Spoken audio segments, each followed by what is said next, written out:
Mən bu yaxınlarda Allah rəhmət eləsin, bizim aprel döyüşlərinin şəhidlərindən Pəncəli Teymurovu Astaranın Əzərud kəndindən getmişdim, məzarın ziyarət edeyim dostlarla bərabər.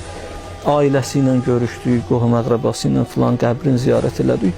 Adam dəyərlər uğrunda yaşayan bir dənə cavan.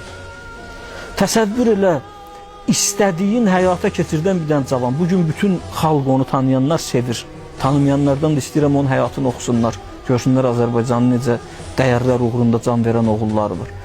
Adam qardaşı danışır, Əzərud dağ kəndidir. Və çox çətindir o kəndə qalxmaq. Qalxandan sonra kənd dağın ətəyində görünür. O qədər qalxandan sonra. Yenə onun zirvəsi var. Biz ora qalxmaq mümkün deyil. Qardaşı deyir ki, Pəncəli uşağı vaxtı. Biz deyir bugün çətinliklə çıxırıq bəzi yerlərə, dağa.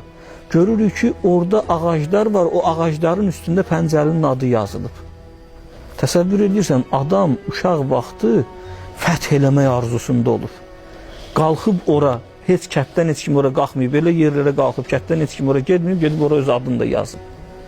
Və ona görə oxuduqda haqqında çoxu da bilir, 21 gün adam ac susuz erməni ərazisində qaldı, istəklərin həyata keçirtdi. Yəni, indi bu mövzumuz bu deyil, amma istəyirəm biləm ki, dəyər uğrunda yaşayan adam, dəyəri sabit saxlayan adam, o dəyər nə qədər varsa bu yaşayacaq.